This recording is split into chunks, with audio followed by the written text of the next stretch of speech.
Shalom a todos, bienvenidos las personas que puedan escuchar este comentario a la Parashá de Barim. Estamos entrando al último de los libros de la Torá. Este libro básicamente es un resumen de la travesía del pueblo de Israel por el desierto y, como lo dije anteriormente, es el último de los libros de la Torá. A diferencia de otros libros de la Torá que llegaban a Moshe por inspiración divina, este libro lo escribió Moshe de su propia inspiración. Una de las cosas que vamos a encontrar en este libro es a Moshe escribiendo más o menos lo siguiente. Dice Se Adavar, o sea, cuando dice Se Adavar, significa esta es la palabra de Hashem. O sea, tampoco es que Moshe está escribiendo algo eh, como contradiciendo la Torá. Al contrario, es como un refuerzo y una síntesis de todo lo que ha sido esta travesía desde la salida de Egipto hasta ahora. Dice aquí la parasha de Barim, Lo Ko Amar Hashem. Ko Amar Hashem significa así es como me dijo Hashem. O sea, esto es lo que los profetas le dicen al pueblo cuando van a dar un mensaje al pueblo. Vamos a encontrar muchas veces en los libros de los profetas, en Isaías, en Yehezkel, que son libros anexos a los a los 5 libros del Pentateuco, que dice Ko Amar Hashem, y está muy parecido, tiene una relación directa a este libro de Devarim. Este libro completo ocurre 6 días antes de la entrada del pueblo a la tierra de Israel y 6 días antes de la muerte de Moshe. O sea, todo este libro son los últimos 6 días de Moshe en este mundo. Ahora hay que entender, yo creo que en otros comentarios lo he mencionado, que este libro en el árbol de la vida representa al mundo de Malhut o a la Sefira de Malhut. Ya hemos dicho en otros comentarios que Keter es el libro Bereshit, que Jochma es Shemot, que Binah es Vayikra, que Bamidbar es Zeir Anpin y que Devarim es Malhut. Por lo tanto, este libro es la manifestación física de todo el viaje de la Torah. Aquí estamos llegando a la conclusión de toda esta travesía y por lo mismo es la manifestación física a la entrada de la tierra de Israel. Este libro asimismo es la manifestación de la promesa ancestral que le hizo Hashem a Abraham cuando le prometió una tierra para su pueblo, cuando le prometió que lo iba a multiplicar como las arenas del desierto, como las estrellas del firmamento. La tierra de Israel, si lo analizamos, dándole como un poco de interpretación cabalística, la tierra de Israel es un equivalente a la tierra prometida para cada uno de nosotros. La tierra prometida es eso que fuimos llamados a hacer en este mundo, nuestro propósito, a qué vinimos. Digamos, yo creo que todas las personas en algún momento de su vida han tenido ese cuestionamiento, esa inquietud. Yo, ¿qué vine a hacer al mundo? ¿Cuál es mi propósito? ¿Para qué estoy acá? Y siempre en algún momento, sobre todo cuando a veces uno siente que de pronto las cosas no salen, sobre todo cuando la persona está en crisis, cuando ni lo emocional, ni lo personal, ni lo espiritual, ni lo económico, cuando nada surge, cuando nada florece, es cuando muchas veces la persona es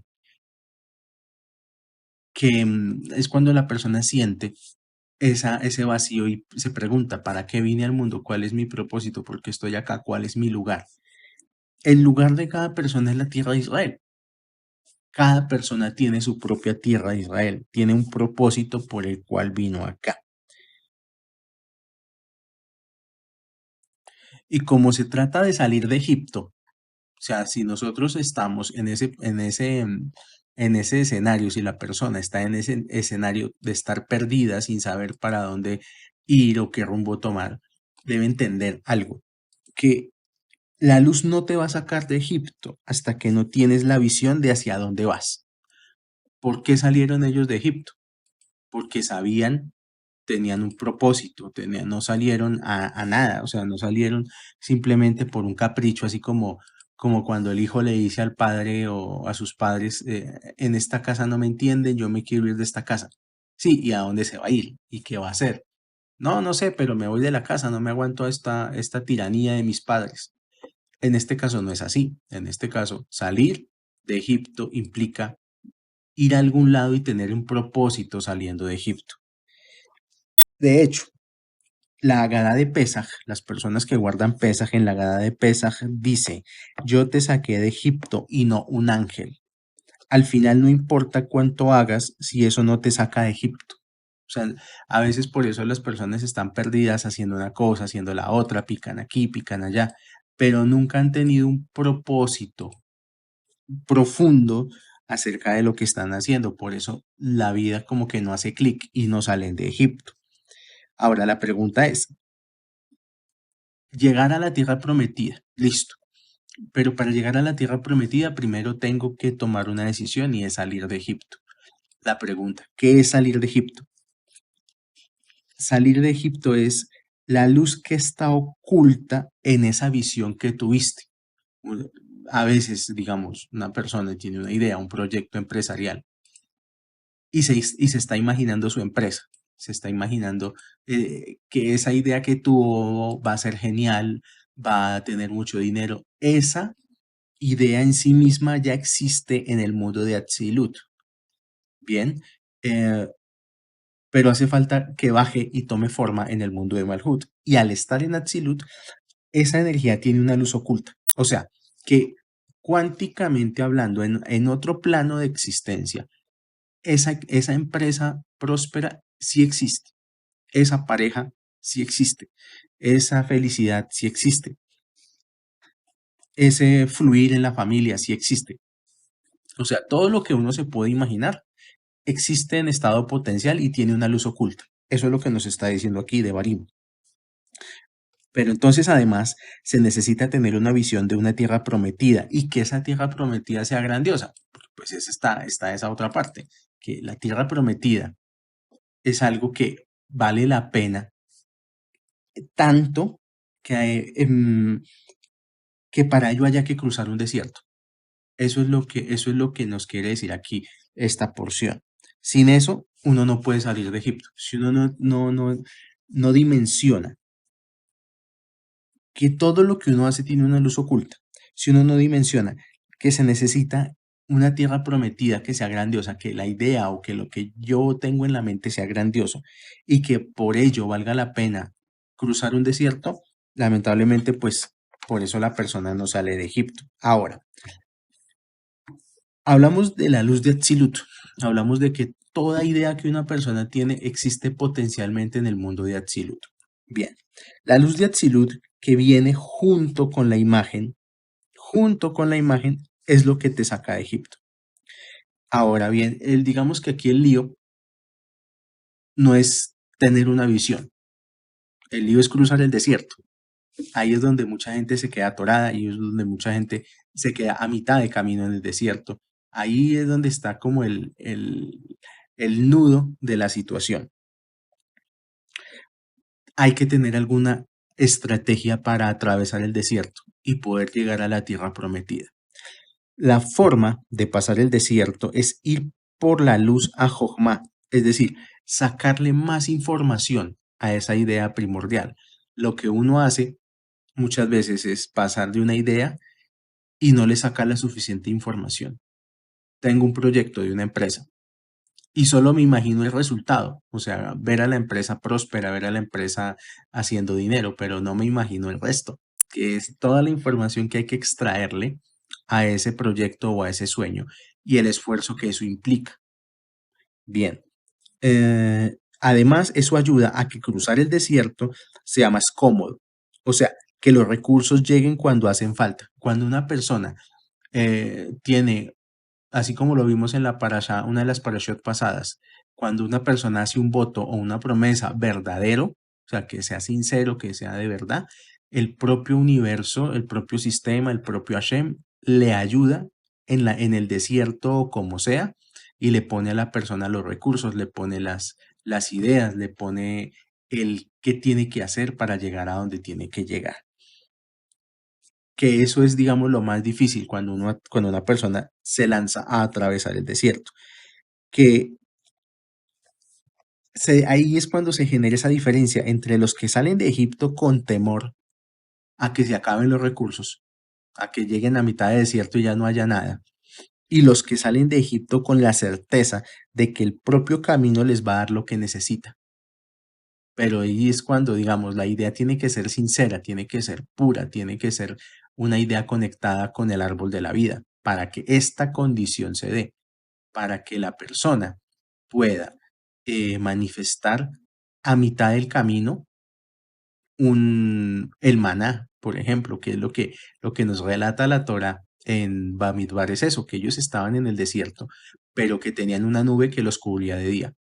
Y además de todo, tenían una columna de fuego que les daba calor en la noche. Y además de eso, tenían maná y tenían agua. Entonces, tenían los recursos para atravesar el desierto. Eso es clave, tener con qué sobrevivir a 40 años en el desierto, en el caso de la historia que nos relata la Torá. Pero ellos tuvieron, digamos, ese acceso a esos recursos porque el propósito que ellos tenían era un propósito puro, no era un simple propósito de egoísmo o personal únicamente. El libro pasado, en la última porción, vemos cómo se relatan los 42 viajes que hizo el pueblo de Israel hasta llegar a la tierra prometida. Estos 42 viajes representan desde Yesod a Malhut, desde Seirampín, todo ese viaje. Ahora, habla de 42 viajes en el desierto y que esos 42 viajes conectan con Seirampín. O sea, ¿qué son esos 42 viajes? O más bien, ¿qué es el desierto? El desierto es la emoción. ¿Por qué hablamos de que el desierto es la emoción? Porque el desierto es en el lugar donde la persona está consigo misma. O sea, en el desierto solo sabemos lo que realmente somos, pensamos y sentimos.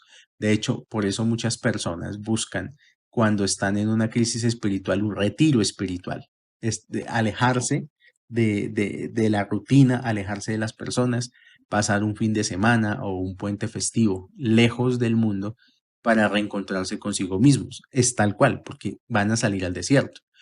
En la Torá y en general en el Tanaj, en el Humash, incontables veces los profetas cuando recibieron el estado de profecía, lo hicieron porque lo recibieron en el desierto. O sea, el desierto tiene eso que lo confronta a uno consigo mismo, donde uno ya no se puede esconder con unos o con otros, sino que ya el desierto es el lugar donde uno se dice sus propias verdades a sí mismo. Porque la verdad, también hay que decirlo, cuando el ser humano está en sociedad, lo que usa son máscaras y muestra lo que no es. Esa es la realidad. Pero en la Torá hay que decir algo. Yo hablé de 42 viajes. En la Torá solo hay mencionados 30 viajes, no 42. Eso tiene que tener una explicación. Si me están diciendo que el pueblo de Israel tuvo 42 viajes o 42 estaciones durante su gran viaje, ¿por qué solo la Torá relata 30?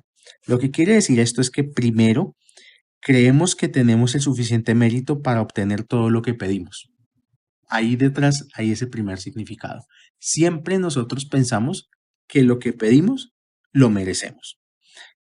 Entonces, cuando una persona tiene esa conciencia de que merece, siente que ya hizo el trabajo completo. O sea, la persona piensa porque ya rezó, porque ya escuchó un audio de unos comentarios, o porque ya leyó un párrafo del Zohar, o porque ya no se enoja. Entonces ya con eso es suficiente para que Diosito le resuelva la vida. Sentimos que ya hicimos todo. Y la vida es la que nos demuestra que no. Más allá de que nos quejemos y que demos argumentos. Y en esto, sigamos, hay personas que prefieren a ultranza defender su propia argumentación, sus propias justificaciones, a bajar la cabeza y decir y aceptar, no, la verdad es que yo no he hecho el trabajo completo, la verdad es que me falta esto, me falta lo otro, tengo que cambiar, o por lo menos si no lo tengo claro, pedirle luz al creador y decir a Hashem, ¿qué es lo que tengo que hacer? ¿Qué es lo que tengo que cambiar? ¿Hacia dónde me tengo que dirigir? No, la mayoría de las personas, tras de que no han hecho el trabajo completo, son personas que están todo el tiempo justificando su propia novela, su propia historia, y generalmente en esas historias que cada persona se cuenta, las cuenta como víctima. Entonces, soy la víctima de un pasado, soy la víctima de otras personas, mi vida sería diferente si no me hubieran hecho, si no me hubieran dicho, si la vida no me hubiera, todo ese repertorio de quejas que también están representadas en los viajes en el desierto, en el Bamidbar, donde el pueblo constantemente se quejaba de que no había carne, se quejaba de que no había suficiente agua, o que el agua no era dulce, o que esto, o que lo otro. Incontables veces en la porción, en el libro de Bamidbar, el pueblo llegó hasta a decirle a Moshe que hubiera sido preferible que ellos se hubieran quedado en el desierto, en Egipto, que para qué los sacaba de Egipto. Eso es lo que muchas veces le decían a Moshe. Ahora, el Rab Ashlak comenta una historia respecto a esto. Dice, el Malhut verdadero, donde habita el rey, es un palacio suntuoso y maravilloso, pero hay que atravesar un desierto para llegar a este palacio. El rey, como sabe que el viaje es largo y dificultoso, construyó 7 paradas de descanso.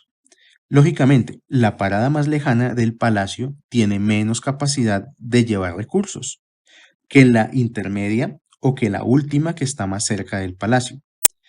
A medida que la persona se acerca al palacio, las paradas son más lindas, son más confortables y tienen más recursos.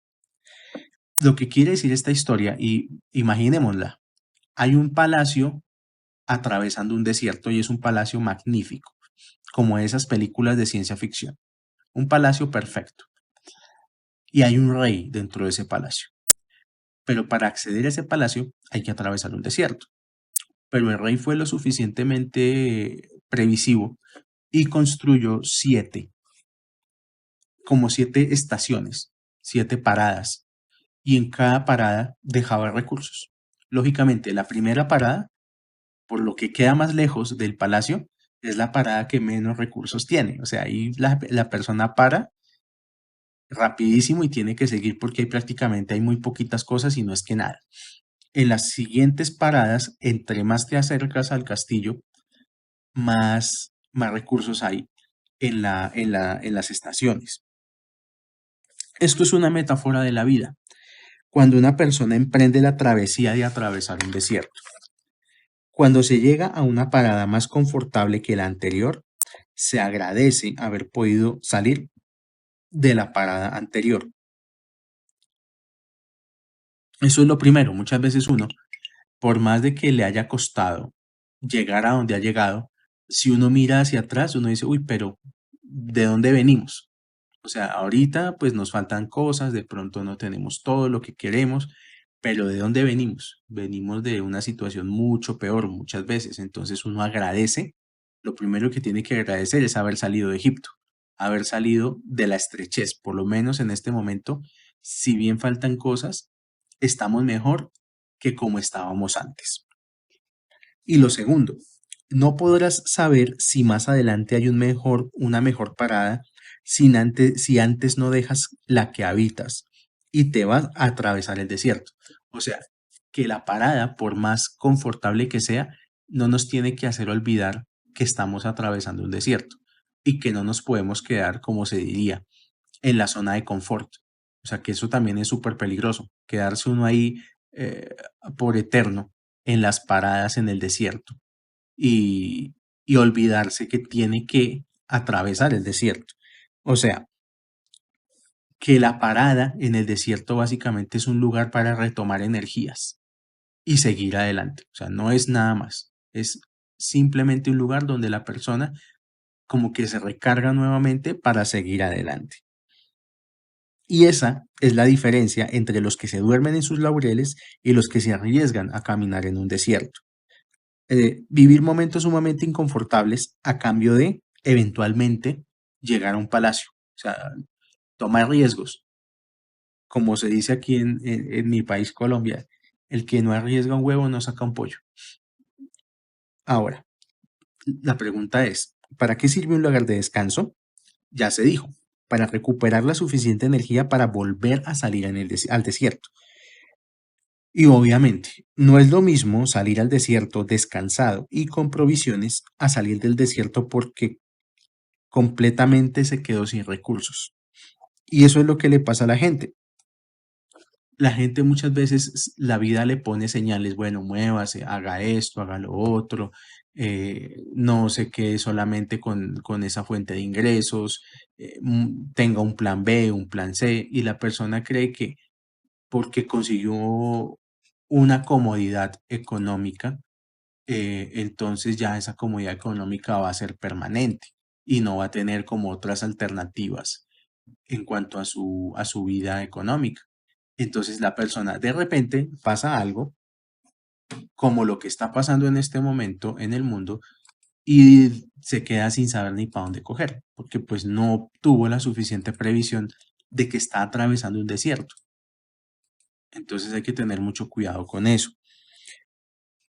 Que lo más peligroso, en cierto modo, si nosotros vemos la vida como un desierto, lo más peligroso es quedarse uno por eterno en las paradas del desierto. El resultado de las cosas en la vida depende de qué tan dispuestos estamos de atravesar un desierto para llegar a un palacio. Es decir, cuando se trata de atravesar un desierto, todos los momentos cuentan. No se vale saltarse el proceso, que eso también está en el por qué la Torah solamente relata 30 de 42, porque el proceso es completo. O sea, cuando uno quiere algo, cuando uno necesita salir de una situación, uno necesita pasar el proceso completo, no dejarlo a medias y no saltarse las estaciones. Hay un ejemplo que puede ser un poco burdo para una persona que está pensando en espiritualidad, pero es un ejemplo sumamente válido y ese ejemplo es el de los jugadores de fútbol. ¿Qué pasa con los jugadores de fútbol? Entran desde pequeños a una academia, llegan a un equipo más o menos de la profesional y sienten que porque llegaron a un equipo profesional en su país, entonces ya se sienten listos para dar el salto e irse a jugar a Europa. Y resulta que no están listos, todavía están en un proceso de formación. Pero detrás está el ego disfrazado de un empresario de fútbol. Y ese empresario de fútbol lo que hace es lavarle la cabeza a este jugador y decirle, no, sí, usted ya está listo, usted ya salga de ese equipo, no juegue bien para que lo vendan, porque si usted juega bien no lo van a querer dejar ir, usted ya lo tengo listo, vendido para un equipo en Europa y de ahí usted se va a ir al Real Madrid. Y el jugador se llena de ego, de pensar que sí, ya está listo. Y mentiras, pueda que se vayan a un equipo menor en Europa, pueda que se dé, pero a la hora de la verdad, con esos jugadores muchas veces no pasa nada. Con esos jugadores resultan devolviéndose a su país de origen antes de tiempo, como se diría con el rabo entre las piernas, porque no se fueron suficientemente bien preparados a dar ese salto, porque se saltaron el proceso. Y eso nos pasa en la vida, que queremos es el resultado, no queremos el proceso. Y eso es lo que nos cuesta muchas veces perder todo el proceso, perder familia, perder. O sea, muchas veces es mejor tener un proceso que tome un poquito de tiempo, como se diría, un camino largo pero corto y no un camino corto pero largo. Volviendo al ejemplo del futbolista, un futbolista que regresa de Europa fracasando en su travesía europea, es un futbolista que difícilmente va a volver a tener mercado en Europa porque ya tiene esa mancha en su hoja de vida de que se fue y le fue mal y le tocó devolverse. Hay que tener mucho en cuenta eso para aplicarlo en la vida, en cada uno de los escenarios de la persona. O sea, cada uno se tiene que preguntar, ¿yo verdaderamente estoy listo para lo que estoy pidiendo o qué me falta en mi proceso? Continúo. En este libro, Moshe se va a despedir del pueblo. O sea, ya es claro que Moshe no va a entrar a la tierra prometida. Hay un montón de explicaciones a nivel de secretos o a nivel literal del por qué es esto. Pero el caso es que él no va a entrar. Y decide que antes de despedirse de este mundo, los va a bendecir. Dijo, listo, esta es tenemos que aclarar algo. Esta generación que va a entrar a la tierra prometida no tiene nada que ver con la generación que salió de Egipto. O sea, estos son los hijos.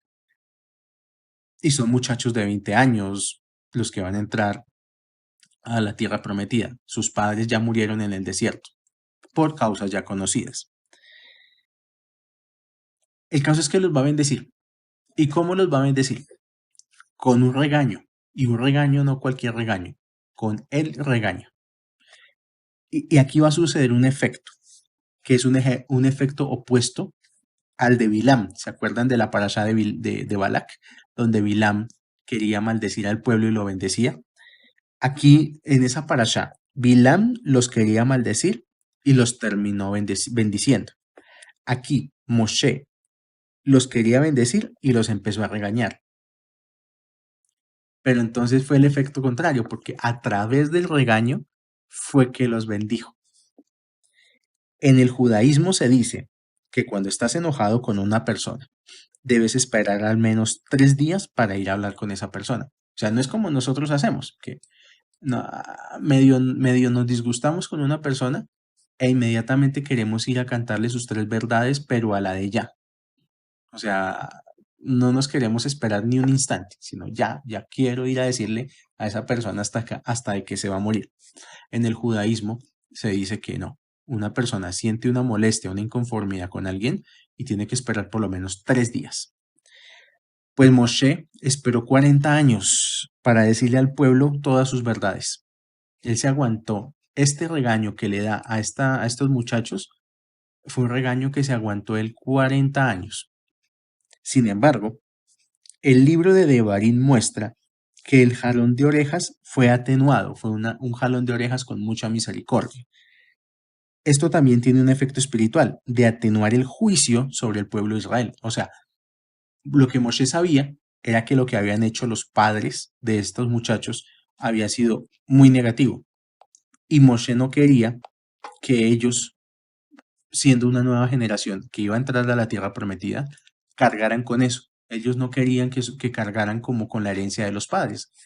A todos nos pasa. O sea, incluso en la carta astral está herencia materna y herencia paterna, que quiere decir que todos cargamos con los errores o con la bendición de sus padres. Y eso era lo que no quería Moshe. No quería que ellos entraran condicionados por lo que hicieron sus antepasados más cercanos.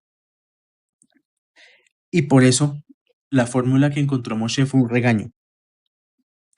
Porque al final Moshe lo que hace es exteriorizar toda esa negatividad para convertirla en misericordia.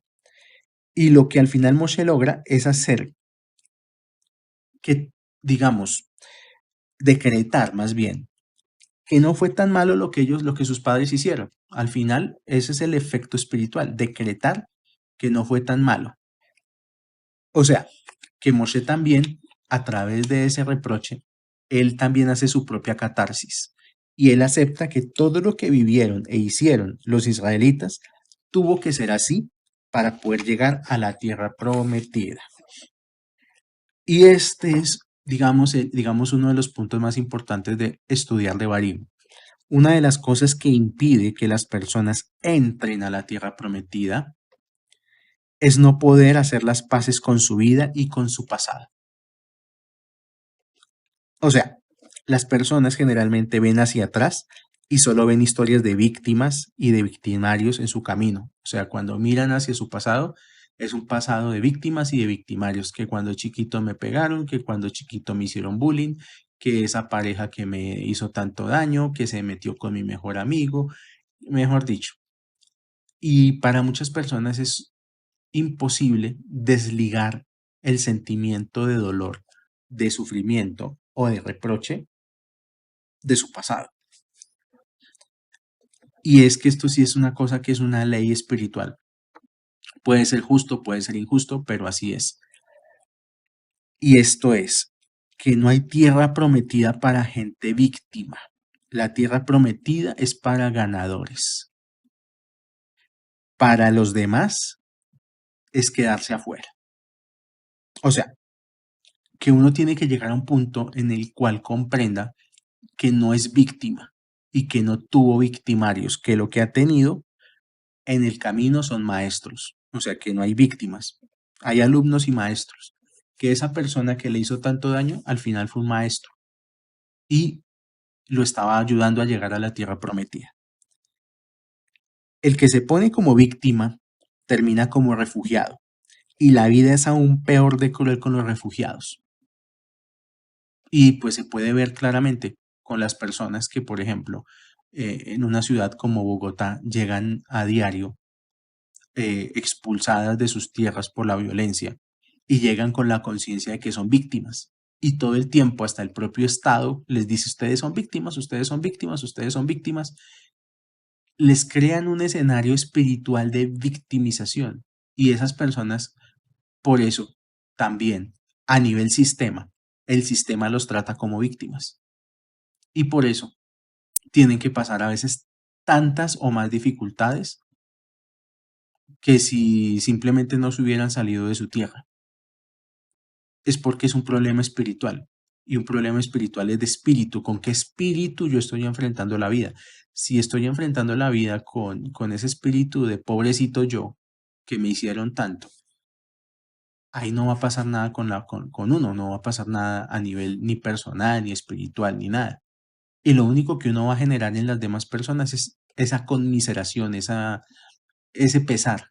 Que la gente, lo peor yo creo que le puede pasar a uno es que le tengan pesar por todo, o a una persona, y no que lo vean como con dignidad humana, sino, ay, pobrecito, pobrecito. Eso es importante decirlo, a veces las lecciones de la cábala son duras, pero implican poder atravesar un desierto y llegar a una tierra prometida.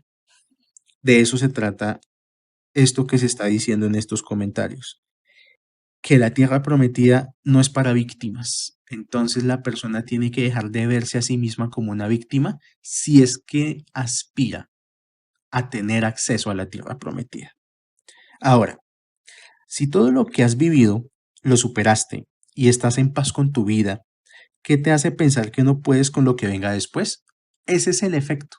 Ese es el efecto de dejar de ver la vida con ojos de víctima, que la persona ya no va a necesitar que le tengan pesar o que le tengan lástima. La persona se va a llenar de una seguridad interna y va a empezar a descender intelectos del árbol de la vida hacia sí mismo y va a obtener seguridad para poder con lo que sea que la vida le ponga enfrente. Porque la manifestación física de lo que la persona tiene en su vida es un reflejo perfecto de su entereza emocional. O sea, uno quiere saber cómo está una persona a nivel espiritual y emocional, es ver su manifestación física. ¿Cuál es la manifestación física de la persona? Y eso es lo que la persona es por dentro. En algún momento en los primeros comentarios se dijo que un producto que una persona produce es el testigo físico de cómo está esa persona por dentro. Entonces, la primera pregunta que nos va dejando estos comentarios es, ¿somos palacio o somos choza? La promesa original de Hashem a Abraham es otorgar esta tierra a los hijos de Jacob. Moshe, dentro de los anuncios que le hace al pueblo, les dice que para poder entrar a la tierra prometida, deberán pelear contra 7 naciones que viven en esa misma tierra. O sea que tampoco es que van a entrar así nomás, tienen que ganarse el mérito para poder ganarse la tierra. Hasta ahora lo único que han hecho es llegar a la tierra, pero falta lo otro, falta tener el mérito para ganarse esa tierra. Y Moshe les advierte, bueno, hay 7 enemigos. Estos 7 enemigos claramente representan a Seir Ampin. O sea, ya cuando uno va estudiando árbol de la vida, va conectando eso más fácilmente. Pero en realidad no eran 7 naciones las que habitaban la tierra prometida, eran 10 naciones. Pero la orden es que a 7 hay que arrasarlas. Literalmente no dejar ninguna persona viva, ningún alma viva, dice la Torá. Y con las 3 restantes, que eran otro tipo de pueblos, que eso ya los estudiaremos más adelante, con esos no hay que pelear. O sea, esos déjelos quietos, pero a los otros sí, con toda. Dice Lari, tenemos que entender por qué cuando se trata de las 10 naciones cananitas, Hashem ordena al pueblo, no deberás dejar ningún alma viva, mientras que a Seir, a Moab y a Amón les dice que no las ataquen. La explicación es que estas 7 naciones son la manifestación física de las 7 vasijas del mal que están rotas, o sea, las 7 sefirot de Seirampim, pero del árbol oscuro, del árbol de la vida oscuro. Y por ende, toda la santidad que originalmente estaba en ellas, las han dejado. Es decir, su negatividad ya está entremezclada con nuestro mundo. En nuestro proceso de tikkun, nuestro trabajo sigue siendo ese mismo trabajo. O sea, otra forma de entender esto es que esas 7 naciones son los reyes de los mundos del caos y son las 7 sefirot, como ya se dijo, de Seirampín, del árbol de la vida oscuro. Estamos hablando de que primigeniamente, antes de la existencia de este mundo, hubo 7 creaciones antes. Y por encima de los mundos del caos hay también intelectos del caos. La materia no se crea ni se destruye, únicamente se transforma. O sea, que si existieron creaciones anteriores y esas creaciones desaparecieron, la energía vital de esas creaciones no desapareció, solo se transformó y sigue activa. Esa energía sigue presente en nuestra realidad. Y dice, y por encima de los mundos del caos hay también intelectos del caos. Y a eso nos enfrentamos todos los días de nuestra vida, porque en este mundo, en este planeta, hay activa energía de esas 7 sefirot del caos que fueron destruidas. Porque los mundos del caos de las 7 creaciones anteriores están entremezclados con esta creación. De los mundos del caos solo se rompieron las midot, es decir, de Daat a Yesod. El romperse, la santidad de esos mundos, parte de la santidad o la luz divina de las primeras emanaciones, quedaron aún atrapados en las primeras 3 sefirot, las cuales en este mundo físico tienen la manifestación de 3 pueblos: los kenanitas, los kenicitas y los cadmonitas. Y con ellos es que les dice Hashem, con estos pueblos no te metas aún, es decir, aún no hay que rectificarlos. Esa es la explicación de por qué todavía no era el momento de rectificar la luz oculta que había dentro de estos pueblos caóticos. Pero el Ari continúa. En el futuro mesiánico, la santidad va a despegarse de cualquier concepto del mal y por ende en aquel momento vamos a recibir el mandamiento de, para comillas, no dejar ningún alma viva de esas chispas de luz. Aquí vamos entendiendo que la Torah nunca estuvo, decir, la Torah nunca ha estado de acuerdo con las masacres. O sea, una persona que no lee a nivel Kabbalah lo que está escrito en la Torah va a pensar que es que Dios es un ser maléfico, como una especie de paramilitar o algo así, Hasbe Shalom, Barminam, que manda a un pueblo a matar a otro, que no, o sea, de verdad, si una persona lee y le pone un poquito de lógica a la Biblia y la explicación que encuentra es que había una tierra habitada por unas naciones, que ellos estaban tranquilos y que llegó un pueblo con una orden supuestamente de Dios a matarlos. Y por eso mucha gente se va en contra de la religión. Y aún más, por eso mucha gente malinterpreta la Torah y justifica el hecho de que en nombre de Dios se hagan masacres o se hagan mortandades. Hay que tener mucho cuidado con eso. Aquí nos está diciendo es que las naciones que estaban en esa tierra no eran naciones físicas, era energía de los mundos del caos que estaba ahí depositada. Estas tres naciones son sinónimos de Seir, Amón y Moab, donde Seir conecta con Keter, Moab es igual a Meiab, que significa de mi padre, o sea que Moab es Jochma, y Amón viene de Noam, que significa placentero, que es Binah. O sea, nos dice Lari que estas tres naciones, las que no se pueden tocar, son sinónimos de Keter, Jochma y Binah. Listo.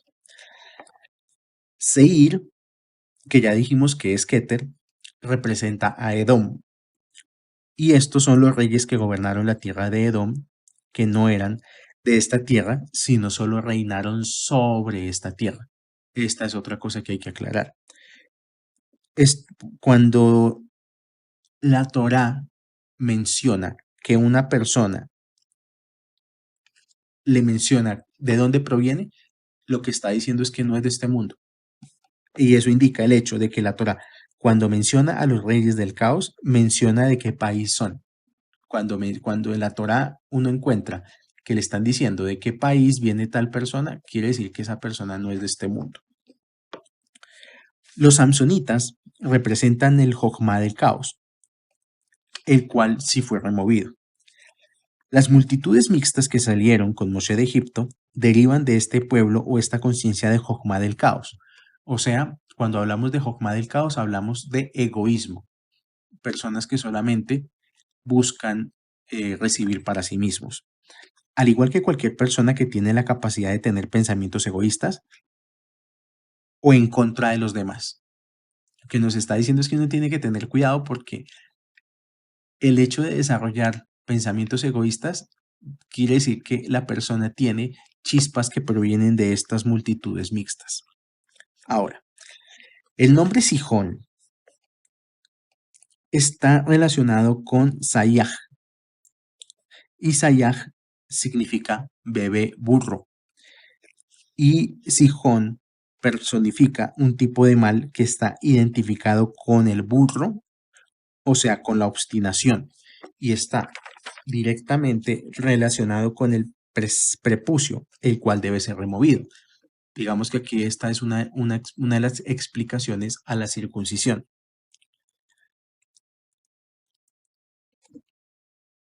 Hamor, que es la palabra que se usa para mencionar el burro, viene de Homer. Y el burro está conectado con el materialismo. Ahora, mientras que Og, el rey de Bashan, se identifica con un tipo de egoísmo similar a la membrana mucosa que existe entre el prepucio y el glande del miembro masculino. Estos reyes son los reyes emoritas y representan a Yesod. Digamos que hasta aquí esta parte de la explicación, porque lo que quiere decir es que el hecho de que el hombre tenga el precepto de la circuncisión está directamente relacionado con que la persona está extirpando de su propia alma, de su propia vasija, la energía de los reyes del caos, que tienen que ver con esa fuerza de egoísmo. Y no hay mayor egoísmo en una persona que el que está relacionado con el deseo de las pasiones de la carne. Pero vayamos un poquito más profundo en esta explicación. Todos en algún momento tuvimos o tenemos emociones egoístas. O sea, nadie puede decir que nació perfecto y que nunca sintió egoísmo. Todos en algún momento de nuestra vida hemos pensado, ¿por qué él y yo no? Las chispas de los mundos caídos están siempre entremezcladas con este mundo. Nuestra misión es extraerlas, depurarlas y purificarlas. Eso es todo lo que nos toca hacer. Y todo lo que vivimos en el día a día, desde dormir, comer, trabajar, y relacionarnos con otras personas, todo eso nos hace estar en contacto con chispas de los reyes del caos. Esta es una de las razones por las cuales en el mundo ya, concretamente el judaísmo, existe un área que es la halajá, que la halajá es el estudio y la aplicación de leyes en la vida cotidiana. O sea, cuando uno empieza a estudiar halajá, hay una manera de acostarse a dormir, hay una manera de despertarse, hay un protocolo que hay que seguir para qué hacer después de despertarse. Hay un protocolo para ponerse la ropa, hay un protocolo para saber tratar con los demás, hay un protocolo para comer. Y muchas veces las personas, cuando estudian alajá o cuando se dan cuenta de cómo es este sistema de normas de comportamiento personal y social, encuentran que es algo agobiante, que a veces es algo que es imposible de cumplir para muchas personas. Pero el objetivo principalmente es ese, incomodar. O sea, es que el objetivo primordial de la halajá es incomodar al animal que hay dentro de nosotros, para que surja la parte espiritual más refinada que hay dentro de nosotros. Y el hecho de cumplir halajá nos acerca a este trabajo, que es el de extraer, depurar y purificar chispas de los mundos del caos y elevarlas a los mundos superiores. Y todo lo que nosotros podamos hacer en nuestra vida es una oportunidad para elevar esas chispas. La clave para que esto suceda es que la persona piense y sea consciente de que sea lo que sea que haga, lo hace por un término que se llama leashpia, que significa influenciar, para influenciar. Y esto es también la corrección del deseo egoísta convertida en el deseo de influenciar. O sea, tenemos que pasar del deseo de recibir para nosotros mismos al deseo de cambiar el mundo. Y quien se pone de víctima, si volvemos otra vez al ejemplo de la víctima, la persona que todo el tiempo está pensando en función de víctima, solo puede ver su único escenario de vida, sus problemas, sus situaciones, su propio deseo de recibir. Y en esto siempre hay, o sea, uno con escuchar a una persona es suficiente para darse cuenta en dónde está su conciencia, porque la persona, hay personas que todo el tiempo es pidiendo, pidiendo, pidiendo, pidiendo, pidiendo. ah, que hagan algo por mí, que me ayuden, que me den, que esto y que lo otro. Y cuando uno a esas personas les medio sugiere que den algo, la persona inmediatamente se pone en posición de víctima. No, es que no sé qué, es que no tengo, es que pobrecito yo, es que aquí, es que allí. Una persona que está en posición de víctima solo puede ver su único escenario de vida, sus problemas y su propio deseo de recibir. Y romper el intelecto del caos es eso, es salir del papel de víctima y hacer la parte del trabajo que nos fue asignado para cambiar al mundo. El solo hecho, esto es algo que es increíble, el solo hecho de estar en la posición favorable, de estar escuchando Kabbalah o de estar conectando con Torah, debe hacer entender a la persona que ha sido seleccionada de entre 7.000 millones de personas para salir del caos común y tomar un trabajo superior. O sea, si nosotros lo viéramos desde el punto de vista de que este mundo es una empresa, nosotros fuimos seleccionados ya no para ser obreros, sino ya para ser directores de personal, para ser jefes y para hacernos cargo de un trabajo mucho más refinado, mucho más complejo que solamente ser operario de una máquina. Hablándolo así, o sea, es poniendo el ejemplo. Entonces, la misión que tiene una persona que conecta con Torah no es cualquier misión. Es una de las más importantes porque es resolver la raíz de todos los problemas de 7.000 millones de personas. Las personas que pasan hoy por pérdidas, dolor y sufrimiento también están ayudando a la corrección. O sea, una persona que, por ejemplo, Hasbe Shalom Barminam, lejos de nosotros, una persona que por cuestiones de esta pandemia perdió su negocio también está ayudando a corregir un montón de chispas de caos, pero la diferencia es que las está ayudando a corregir a la fuerza y por no tener una elevación de conciencia de su mundo egoísta, de recibir para sí mismo, la forma en que puede ayudar a la corrección del mundo es a través del dolor y el sufrimiento. Lamentablemente, hay personas que solo pueden colaborar mediante la vía del sufrimiento y de esta manera son útiles a la humanidad y al mundo. Ahora, una persona que estudia cábala y actúa con egoísmo, pues la verdad eso es darse uno un lujo muy grande y no se debería dar ese lujo. O sea, una persona que estudia cábala no se deja o no se debería dejar afectar por personas de conciencia común y corriente. ¿Por qué? Porque cuando una persona que estudia cábala se deja afectar por su entorno, iguala sus emociones para abajo con las emociones del hombre común. La pregunta es, ¿qué te hace pensar que las personas del común están al mismo nivel para que te iguales? En esos términos, por ejemplo, eh, ¿cómo pongo yo este ejemplo? Vamos a poner este ejemplo.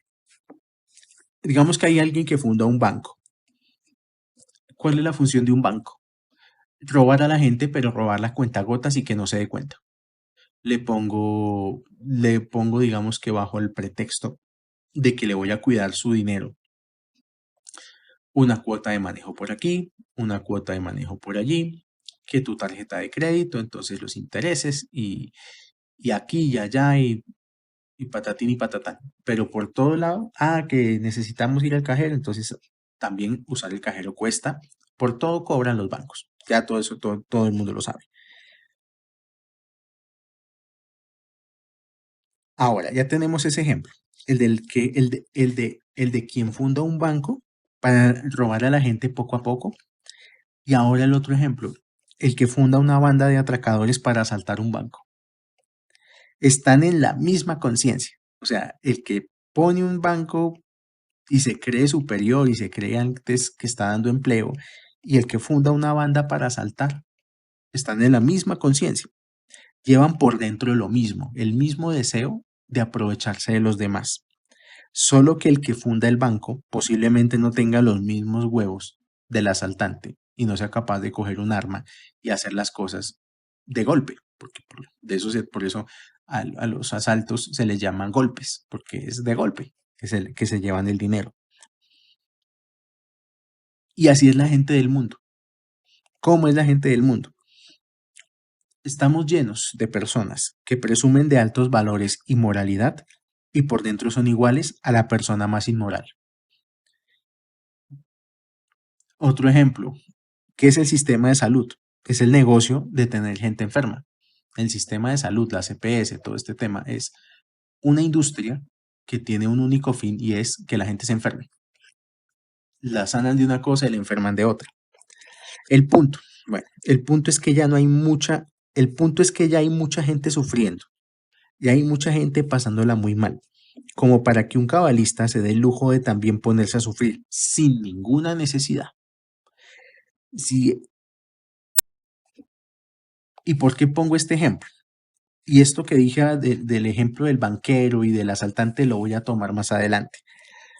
Lo que quiero decir es que si, si sigue sufriendo, si la persona sigue sufriendo por lo que pasó hace años, sea por una expareja, o sea por una pérdida, o por una infancia difícil, nadie te está obligando a sufrir por eso. Es un lujo que tú te das. Cuando uno está en Kabbalah, ya uno descubre que si uno sigue sufriendo es porque quiere, pero no es una obligación del sistema ni de Hashem de querer que la persona sufra. Y aparte de todo, aparte de que la persona decide sufrir gratis, aparte de todo, de paso te deja por fuera de la tierra prometida. Sigue Lari. Dice, Moshe le reclama al pueblo que vivieron una vida de milagros en el desierto y ni siquiera se dieron cuenta. una cosa que es importante aclarar, en el momento en que este pueblo entra a la tierra prometida, pierden el contacto con los milagros, o sea, ya no se vuelven a presentar milagros en su vida, ya tienen que llegar es a trabajar la tierra, a cumplir alajá, a cumplir, a estudiar Torá, a tener una vida común y corriente, o sea, se acaban los milagros, las cosas sobrenaturales, se acaba el maná, se acaba todo eso. El Ari cuestiona, estos 11 días de los que habla Moshe corresponden a 7 reyes del caos que ya murieron y 4 aspectos de la espalda de Abba e Ima, o sea, de lo negativo de Jochma y Binah. Estos 11 elementos caídos son la fuente de estos 11 días a los que se refiere Moshe.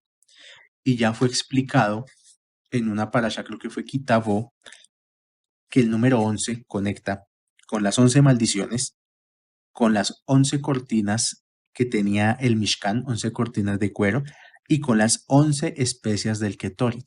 O sea que una persona que recita Ketoret está conectando con una energía muy poderosa para romper con las chispas de los mundos del caos, con sacarlas, extraerlas y depurarlas. Sabemos que se refiere a 10 clipot de Noga, o sea, Venus, y estos elementos caídos poseen una luz sagrada, la cual les da vida. Literalmente, lo que nos dice Lari es que el caos es una ilusión, pero alimentada con luz. Y esto es fundamental entenderlo.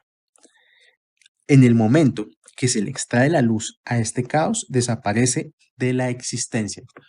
O sea, cuando vemos un caos, y esto digamos se ha venido como tratando a profundidad en esta parasha de Bamidbar, cuando una persona ve caos, ¿cierto? Y se está diciendo que el objetivo es extraer las chispas de caos, lo que va a quedar es la luz, pero el caos no. Lo que quiere decir es que el caos como tal es algo que es creado de luz o que lo sostiene la propia luz. O sea que el caos en la vida es un holograma alimentado por luz divina. ¿Esto cómo se puede comprobar? ¿Cómo puedo yo comprobar que el caos es un holograma? Un holograma creado y sobre todo un holograma creado con luz divina. La materia es 99% espacio vacío y esto ya ha sido demostrado incluso por la ciencia. Y es la energía del átomo lo que le da la apariencia sólida. O sea, si uno tuviera la oportunidad de apagar los electrones de cualquier objeto, el objeto se desintegra. Lo que le da solidez al objeto, lo que le da apariencia de materialidad a las cosas, es el movimiento interno de las partículas subatómicas que tiene cada objeto. Pero si uno tuviera, digamos, la posibilidad de apagar los electrones de cualquier cosa, de cualquier objeto, si uno tuviera esa oportunidad, inmediatamente el objeto desaparecería, se desintegraría en la nada. Dominar la materia significa controlar la energía del átomo. Y quien controla la energía del átomo puede manipular incluso la paradoja del espacio. Eh, de pronto, cuando tengan la oportunidad, las personas que consigan, de pronto tengan el acceso a los libros, hay libros que relatan historias de grandes adikim, de grandes sabios. Y estos adikim tenían la capacidad de revivir muertos, tenían la capacidad de atravesar paredes, de desintegrar materia, básicamente. Estas historias no son ciencia ficción en el sentido estricto de la palabra, son cosas que pueden suceder, o sea que son perfectamente viables y no son solamente producto de la ficción, sino que ya los sabios, por ejemplo, los Tanaín que escribieron la Gemara, que participan en la Gemara, que es el Talmud, para poder ser mencionado en el Talmud, el requisito básico, poder haber tenido la oportunidad de revivir un muerto. Así era el nivel. O sea, no cualquier persona. Y ellos demostraron ya en su momento que se podía hacer, este proceso de alterar la materia a un nivel increíble, a un nivel extraordinario. Bueno, la reflexión aquí, ¿cuál es entonces? Por ejemplo, una persona se puede enfermar, ya que está tan de moda el tema de tenerle miedo a a cierta enfermedad que está hecha pandemia. No quiere decir esto que la persona tenga que entonces decir, no, yo no creo en eso, yo no, como ahorita está pasando, yo no creo en la pandemia, eso es una ilusión, esos son los Illuminati. No, la persona tiene que seguir teniendo mucho cuidado. Lo que vamos a analizar es a nivel de causa profunda, ¿qué puede estar sucediendo? ¿Una persona se puede enfermar? La respuesta es no. La enfermedad es espacio vacío y hay electrones que le dan forma al virus.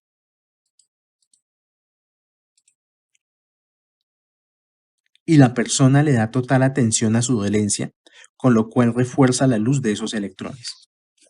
O sea, la conciencia altera la materia. Hay personas, por ejemplo, que se especializan en estar hablando con todo el mundo de sus enfermedades y eso es malísimo, eso no se debería hacer. Hay personas que todo el tiempo, pues, para llamar la atención o por lo que sea, están todo el tiempo hablando de sus dolencias, de lo que les duele, de sus múltiples enfermedades, etcétera, etcétera. Eso no se debería hacer. ¿Por qué? Porque eso es darle entidad y fuerza al sistema de electrones que están sosteniendo esa ilusión llamada enfermedad. ¿Cómo podemos comprobar que la persona le da total atención a sus dolencias con la cual las refuerza? Es un ejemplo muy tonto, pero pues es real. Una persona, por ejemplo, cuando le sale un grano, lo primero que hace es tocárselo.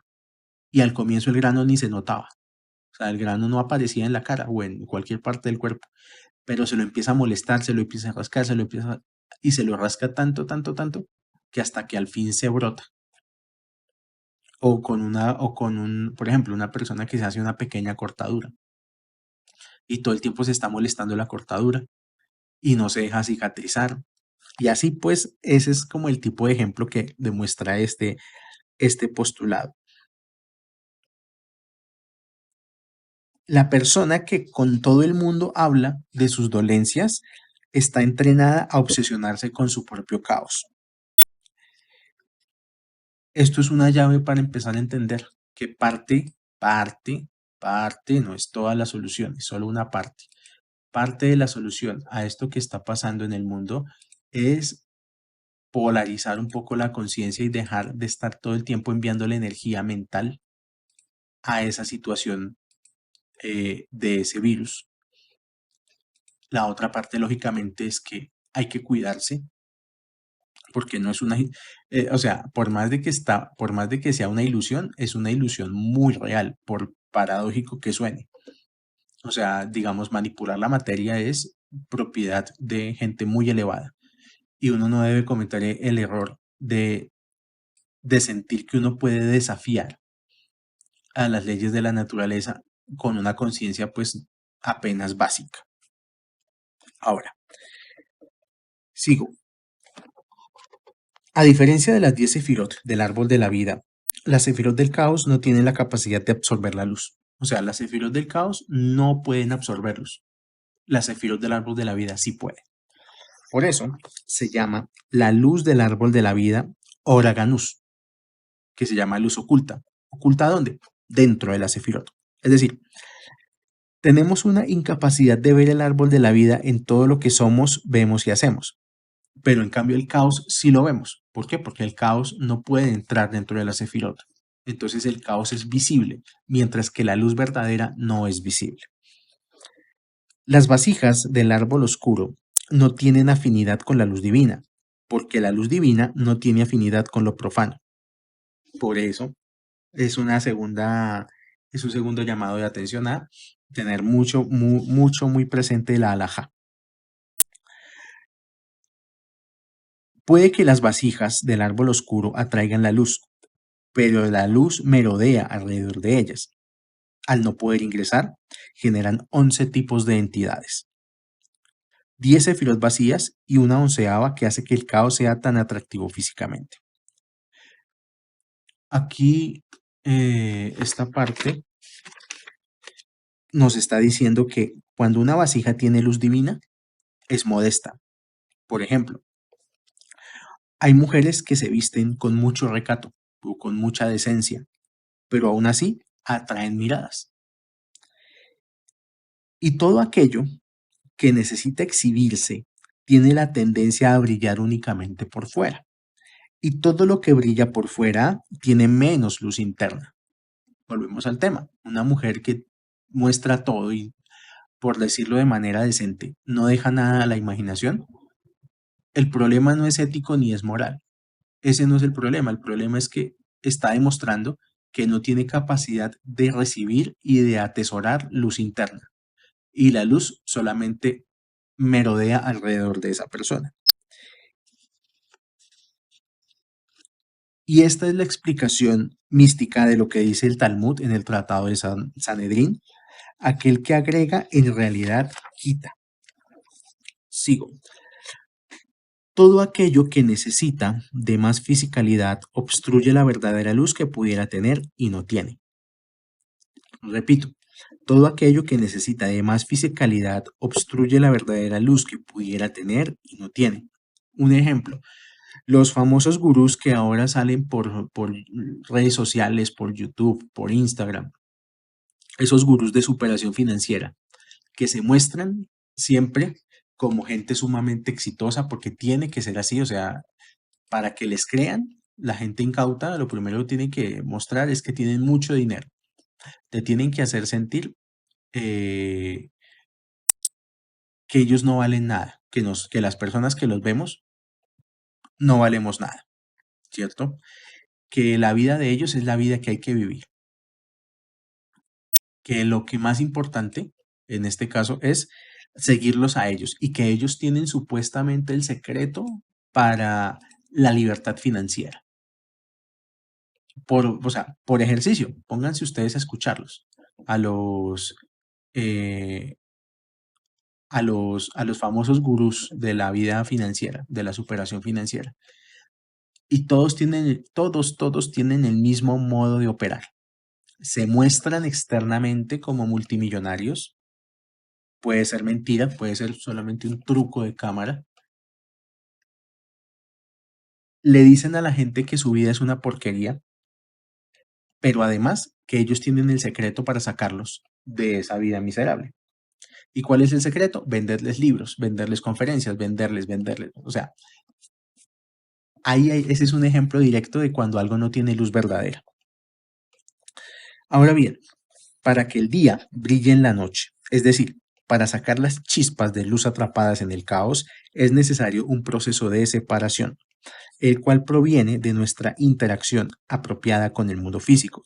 Y para que esa interacción sea apropiada es necesaria una destrucción. Ya se dijo, una forma de generar chispas, devolverle chispas de luz al mundo espiritual, es la alajá. La alajá como medio de incomodar al animal humano. Y para esto voy a colocar un ejemplo. Ahí se dice que existen 5 estados de Geset y 5 estados de Geburah. Los 5 estados de Geset están representados por las aceitunas. Los 5 estados de Geburah están representados por las uvas. Digamos que nosotros tomamos las uvas y las molemos. Tomamos las aceitunas y también las molemos. De las uvas se produce algo llamado vino. ¿Para qué sirve el vino? Para embriagar a la persona y le refuerza sus pensamientos caóticos, pues que es una persona borracha. Una persona que se emborracha es una persona que refuerza externamente todo el caos que lleva por dentro. Ahora, las aceitunas, yo las machaco, se convierten en aceite. ¿Qué significa esto?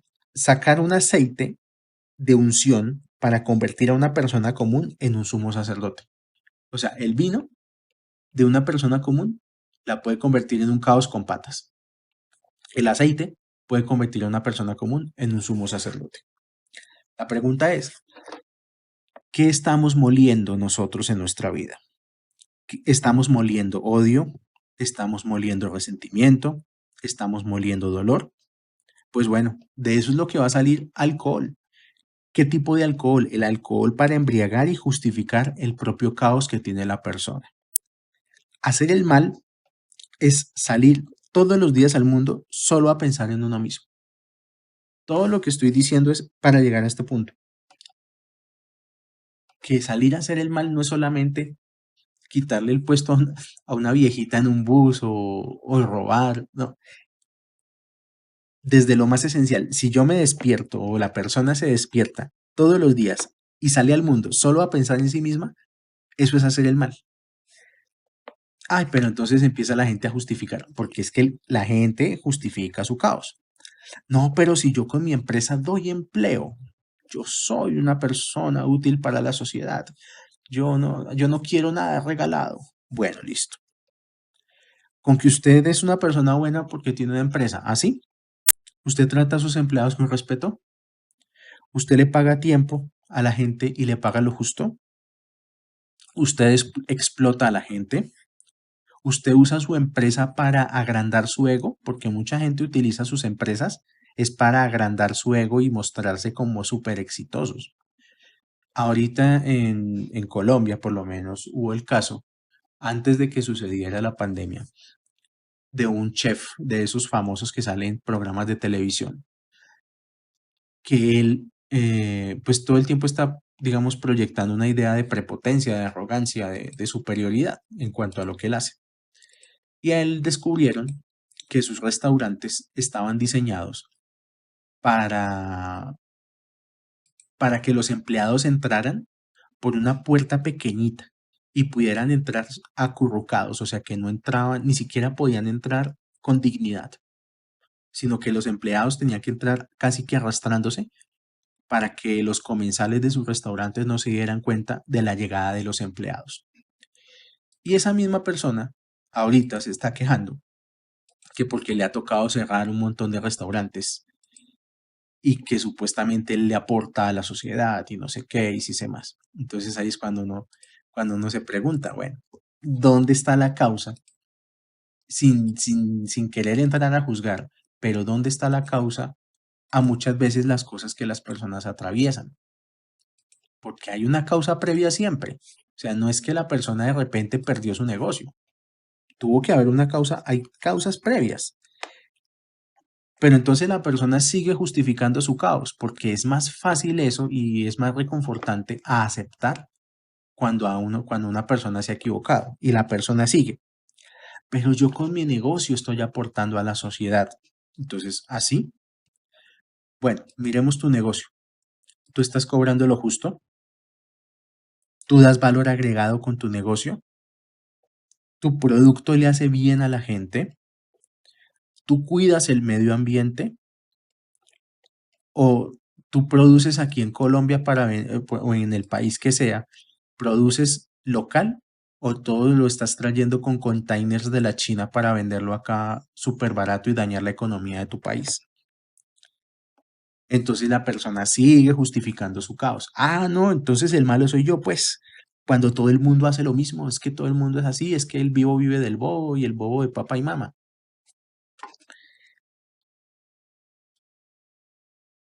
Pero la gente que vive en esa conciencia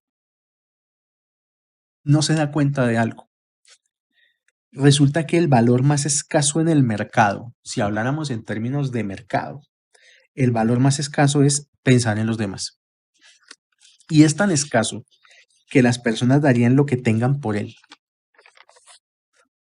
Entonces la pregunta es, ¿voy a trabajar para recibir o voy a trabajar para afectar e influenciar? En este punto, incluso a lo que se dedica la persona es lo de menos, porque en todas partes hay chispas del caos. O sea, ¿para qué quieres eso que tanto brilla? O sea, llamémoslo dinero. ¿Para ti mismo o para salir al desierto a buscar la tierra prometida? ¿Para qué es que estoy yo? ¿Para qué yo quiero lo que quiero? Esa podría ser una de las grandes una de las grandes preguntas.